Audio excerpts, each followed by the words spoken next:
Okay, so today's video is just going to be super simple. I think that I just needed to make this video because I've had a lot of people come to the stream and ask me what do I think about the developer update patch notes, and I'm just going to keep it really simple because there's no editing, there's no nothing. It's literally just me sitting here and rambling about what I think.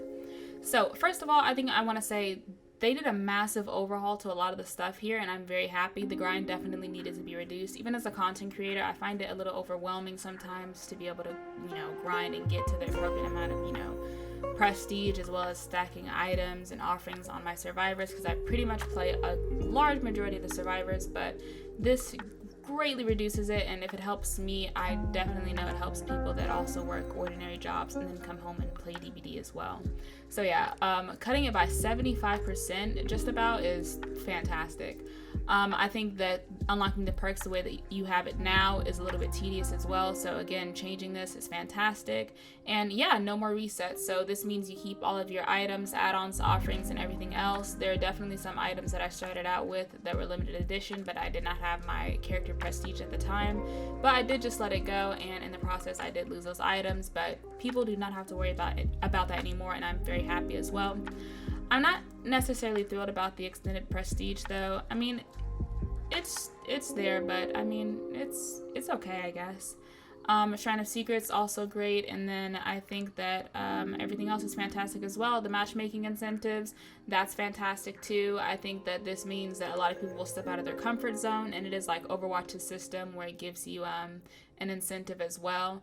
I think it's healthy for people to play both sides, purely because there are some things that you may do as Survivor that you may not pick up on whenever you're playing Killer, and vice versa. Those kinds of things definitely help and can make you a better player overall, I feel like. But I'm pretty sure most people would already know that. So the first huge step that they've done when it comes to making these changes is gen speeds, actually. So increasing it by 10 seconds, I don't really think it's that big of a deal. At first I was a little bit worried, but then I did read down further. But I will say kicking the generator, removing instantly 2.5% of the maximum progress each time, I feel like that is a bit much. I know it doesn't take much for survivors to go interrupt that, but in solo queue where you don't know what other people are doing and other factors as well, even if you're playing in a team, for example, you just may not know. And having this, whenever you're trying to hurry up and complete a gen and stuff like that, it can be a little bit stressful, the teeter-tottering back and forth, but I do understand it. But I guess we'll just have to see how it comes into play. I think here, this is understandable. I don't know if this was like a necessary change for them to reduce the time that it takes to break the walls and the pallets and whatnot, and then also kicking gens. I'm not sure how I feel about that. These are very small changes, but I definitely do see these making huge improvements in gameplay. Now, whether or not those improvements are going to necessarily be for the better, we will, like I said, have to see. I think this is what I do have an issue with, though. Reducing the cooldown for successful basic attacks. I don't know if I necessarily like that. I do happen to be a breakout enjoyer, and I think that the time frame in between, the cooldown was just about perfect, and it was enough time for me to sneak in and get a Sabo. Now, this means instead of having solo Sabo, it may be a little bit difficult, even if I'm running an Alex's with Hacksaw and the other add-on. Sorry, I can't think of it at the moment. I'm super tired, but it's a little concerning. It just is what it is, though, I guess. We'll see how it plays, but I feel like this may definitely mess that up. Also, Bloodlust, I feel like they did an experiment a while ago, and in that experiment, they did test no Bloodlust, and the game still virtually felt the same. I know a lot of people didn't really complain too much about it, but I do feel like this rewards poor behavior, and I think that if you cannot end chases very quickly, you will suffer. I do understand that there are certain killers that may have some disparities when it comes to RNG and map and other things that pertain to their power and their movement speed. I get it, but I don't necessarily think it should have been tweaked. I think it should have been looked at again, because as I mentioned, this is rewarding usually poor choices. Typically, whenever I play Killer, I don't usually reach Bloodlust. And if I do, it would definitely only be tier 1. I would never go past tier 1. So it's a little bit concerning. Also, camping and tunneling, conspicuous actions now include opening an exit gate. So, other things other than being chased. This is slightly concerning to me because they include opening an exit gate there, and I think that shouldn't necessarily be a thing. There have been plenty of times where I have been downed and I have DS active, but touching the exit gate, I'm not sure about it.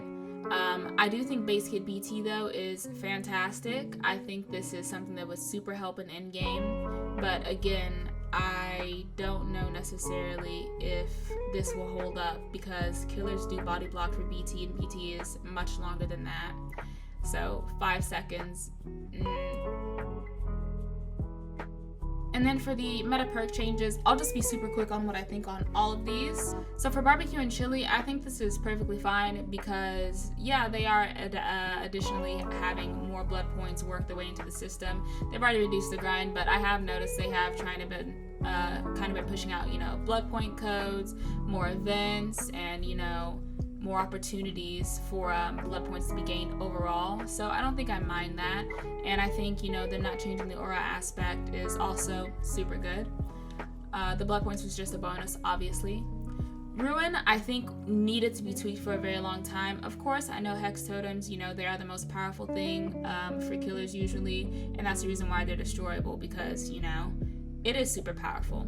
But I do agree that, 200% was pretty powerful, and having it tweaked to 100% would be pretty nice. 200% was a little bit overkill, but it still held up for quite a while. I think it's just that with the amount of slowdowns that are in the game currently, having Ruin tacked on into it, I think little by little, because people have been shown to stack these perks, reducing the increment is pretty good. Pop, I'm not necessarily opposed to this change at all either. It's not that big of a change, and it also ties it in together well with the fact that, kicking the generator now removes 2.5% of its progress. So that's nice.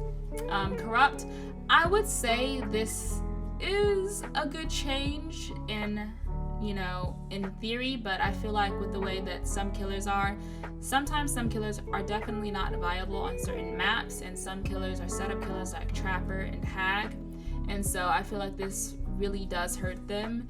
And even if you do have time to set up, etc., you can't necessarily ignore a chase or a gen being worked on if you may feel like it puts you towards a tough spot towards the end. I just feel like I'm on the fence about this. I just am. I also have no issue with Tinkerer, not really. This is fine to me, and yeah, the base charge is having been increased to 90, so this is fine. Noed, I do believe that Noed, I am a thorough believer that Noed's not necessarily OP. I do believe in cleansing totems and whatnot. Never really had an issue with it, and if I did get hit with Noed, although it sucks to go down against it, etc., or like have a killer, do nothing all game and then get it, at the very end, it is up to survivors to do that, and anybody can do totems. That's not something that you necessarily have to coordinate with, even if you are in solo queue. But this change will definitely help have a healthier interaction so that people can crack down on Noed, because I do see a lot of people leave prematurely because they can't find the Noed, or it just may be difficult. Depending on what map, like let's say for example, Midwich or like Haddonfield or Leary's, where totems, not everybody's got a keen eye for it. Pain res, I think this is also fantastic because I did notice a rise of pain res and Dead Man Switch being super popular, but survivors screaming, kicking them off with the gen, and then chasing the survivor away from it, and then going back, and then maybe also having pop, etc. Those kinds of things really did annoy me, but now that you have the loud noise notification gone, I think that this is a little bit more healthier, like I said, decreasing it in increments. Dead Hard, I never personally used Dead Hard past the first few months of playing Survivor. I've always told people to wean themselves off of Dead Hard because it is kind of like a band-aid solution, but I did know a lot of people hated it, of course, and understandably so, but a lot of people really did want distance for Dead Hard gone, and then a lot of people also flip-flopped and also said, well, I don't like the immune part either. So both parts of Dead Hard making it up were pretty complicated to focus on, but I do think that this is a lot better. But this means that you have to be super accurate whenever you're using your Dead Hard, and so yeah. Even if you time it right though, you'll prevent the hit, and you will gain a movement speed boost, which is the only part that I'm also concerned with. It's an earned distance, but I feel like it's distance nonetheless, and people will still complain about that. Now with DS, I'm a little bit confused about this one because it was already nerfed pretty hard a while ago, but I'm surprised to see it nerfed just a little bit more. I don't think I agree necessarily with it deactivating once the exit gates are powered, just purely because of solo queue situations and the fact that you can still definitely get tunneled during in-game and when exit gates are powered for sure, so I don't get it. And I also don't agree with the stun duration being reduced from 5 to 3 seconds. 3 seconds is literally just a head-on stun, and on top of that, that means nothing against high mobility killers such as like Blight, Nurse, Spirit, just nothing. And those are pretty high MMR as well, which I think a lot of people will be seeing if they're avid players. And I think that it being canceled by conspicuous actions, and that including opening an exit gate as well, I think that's also a little bit heavy, and I don't know, I'm just surprised because you can get tunneled multiple times during games, and like I said, killers will happily body block for BT, or, you know, will just literally whiz past survivors even if they're trying to body block, etc. So I just don't see this being a very good decision overall, but we'll have to see, I guess.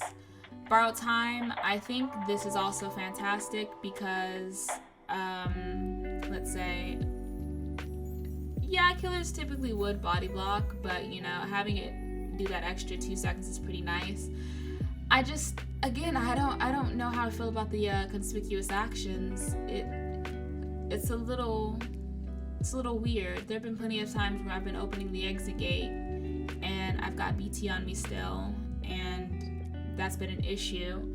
The only time I see people have an issue with borrowed time typically, where they would not want it to be a thing, is if they're trying to body block and, let's say, stop a hook, for example, knowing that they've got BT. But that's interesting overall. Iron Will, I'm a little disappointed with this change because I think that Iron Will wasn't necessary, because I do like to go for flashlight saves as well. And the flashlight saves are pretty difficult to get already. You know, a lot of killers, you know, sometimes they may be dumb, but still, it's gonna be especially difficult now that, you know, it's only 75%. I mean, some survivors' breathing is loud enough, even if I have Iron Will. Like, let's say, for example, I'm gonna run up for a flashlight save and I'm playing Fang. I feel like you can hear Fang's breathing literally 2 tiles away. So if she was injured and then running up as well, it would be especially difficult for me, and it's no longer active when exhausted either. I really can't get behind it. Not to mention, they had already tweaked Strider as well, because Strider's Spirit was on the rise for quite a while and was pretty common, but changing it so that instead Strider was nerfed directly to Spirit, but then flip-flopping and turning it back around with Iron Will, it's a little weird to see. Plus, not to mention, I think that with a lot of the newer maps, there's amazing Foley sound artists that have done a great job, and it's very discernible to hear survivors breathing, footsteps, you know, the rustling of the bushes and grass and whatnot, and I can't see in what instance this is unnecessary, I guess. Self-care was already an okay-ish perk, but this just nerfs it into the ground, and I think this is because they would rather see people focus on like team healing, or, you know, more into being without it, I guess. I do see a lot of people rely on self-care and, you know, literally have people go to second stage or die because they're just not healthy. This forces people to get out of their comfort zone, I'm assuming. But it's definitely a hard nerf. Spine Chill, I'm also a little disappointed about this one too, because I think that it only activating when the killer has a clear line of sight on the survivor is really upsetting.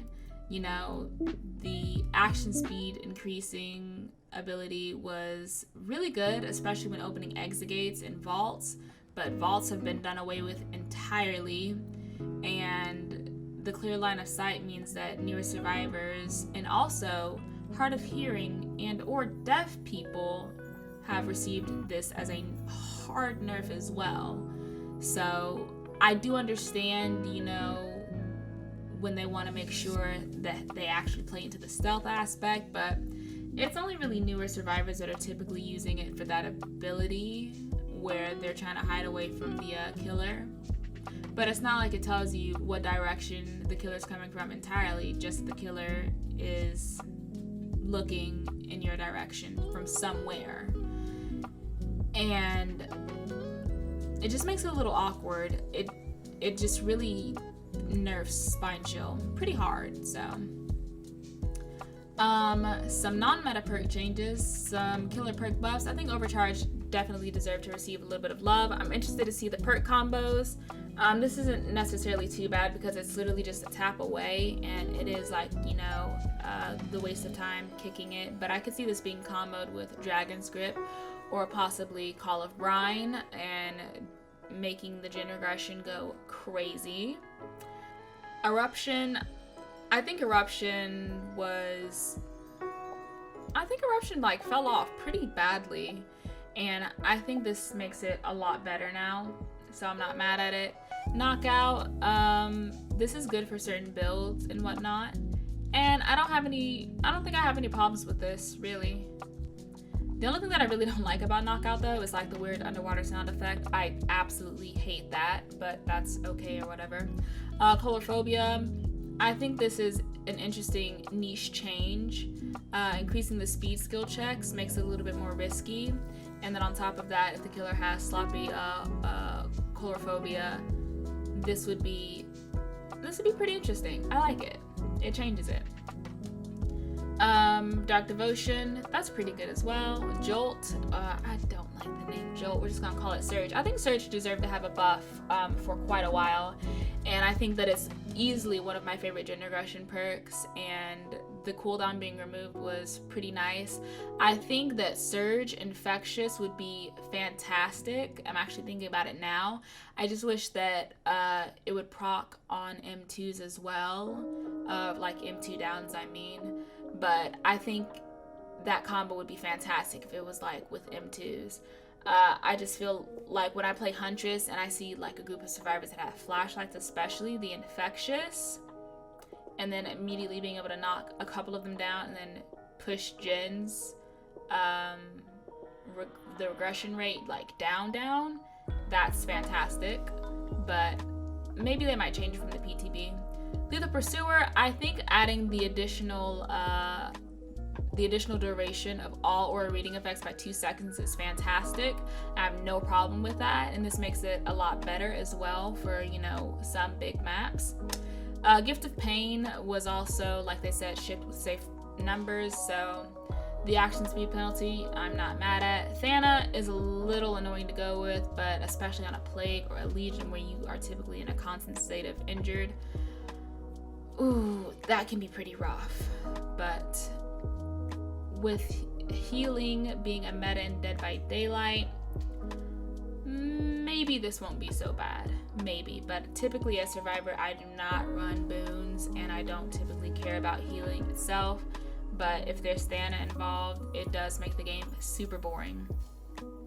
Monster Shrine. This is honestly such a meme perk, and it's just base to use, but I like this. This perk will now convert all basement hooks to Scourge hooks. That's something I do have an issue with, though. Basement has been a talked about mechanic for a while, you know, needing two entrances or exits or whatever. And I think I could get behind it. But it is 10, 15, 20% faster entity progression, but only if the killer is not within 24 meters. This gives an incentive for people to not camp basement, but will that incentive really be enough? Probably not, but then there would be no point in bringing the perk. But there have been plenty of times killers do bring perks and just straight up ignore them. Like, I've seen plenty of killers run Tinkerer, but definitely chase me for 2 to 3 gens and ignore Tinkerer for 2 to 3 times. The Survivor perk buffs, Calm Spirit. I think this is really nice. In addition to that, having these things is awesome. But the reduced speed, I don't know. I don't really agree with that. It's kind of weird to throw on there. Sabo can now identify score chooks, which is fantastic. And the ores are now shown in yellow when a survivor is being carried. I think that's fantastic, but I think Sabo really deserved a buff when it comes to not tacking the cooldown on whenever there's a unfinished Sabo. That's what I really think about. I know it doesn't necessarily have to be on par with like an Alex's, but it would be a lot better because the cooldown is quite a bit just for a failed Sabo, especially when sometimes you can get vacuumed. At times, I've had that happen to me before, or by mistake you start saboing. It happens, and I don't know. I think that should be a little bit tweaked, but you know. Botany, I don't have any issues with this. This is really nice.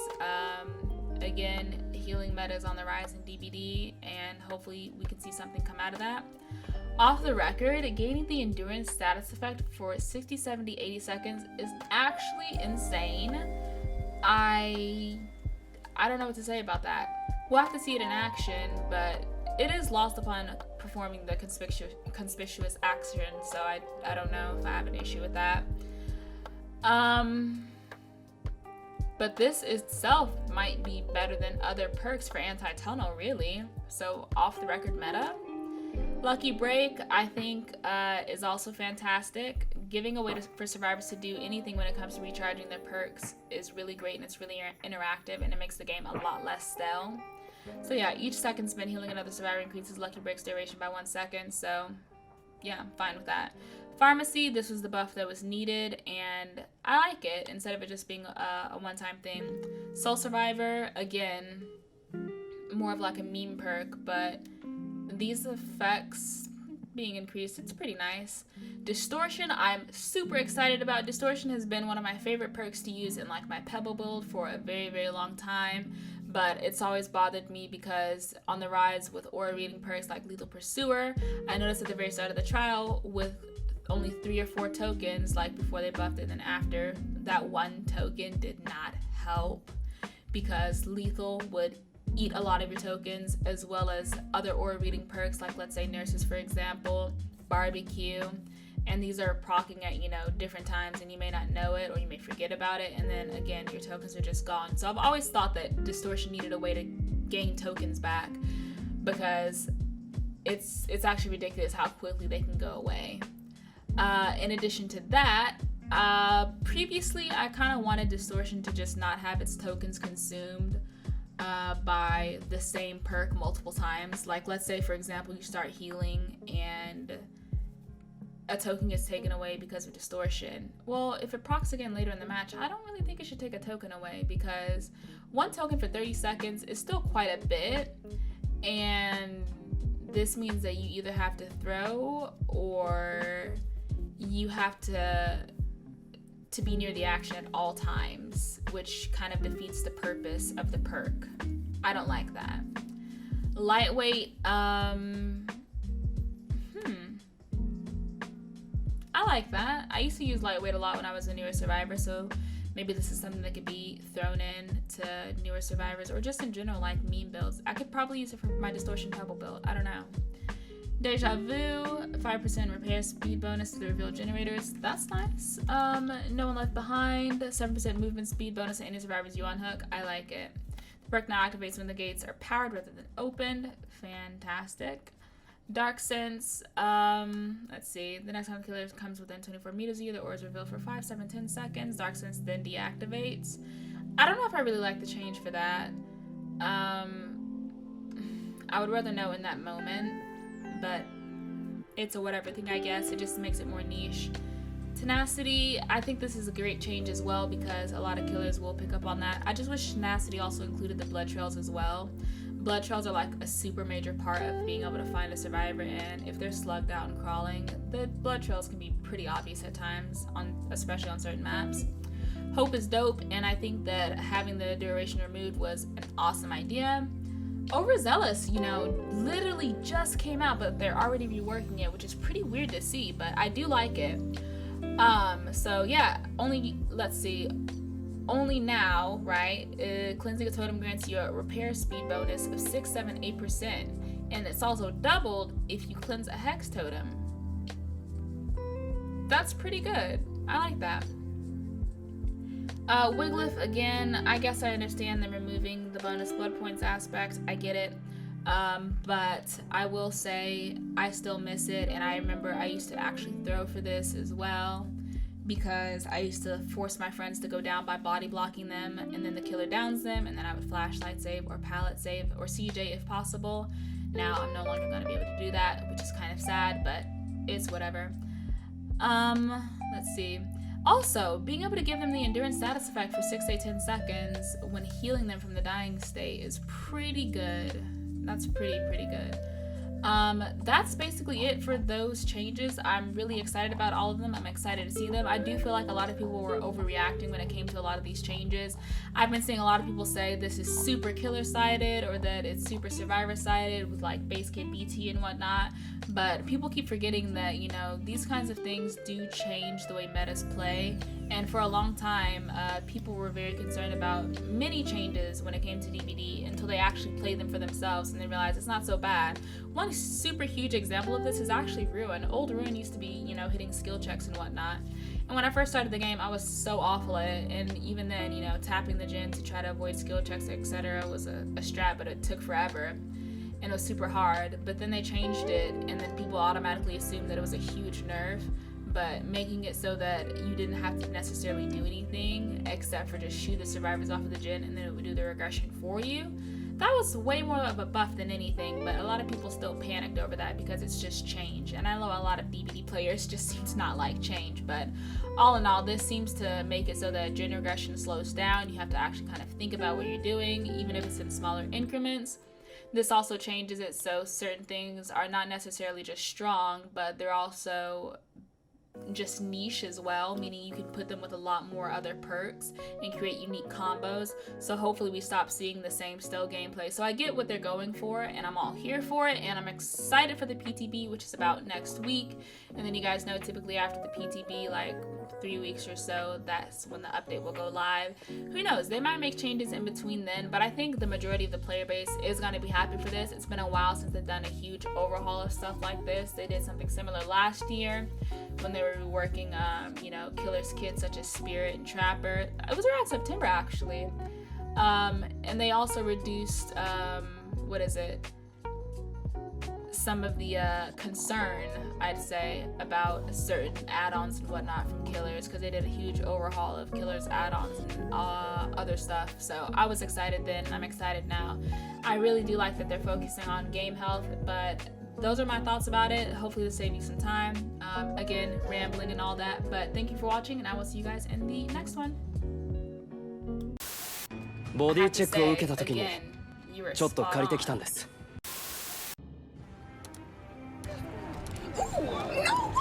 I got you, Miss Claudette. こんなものが存在していたとは。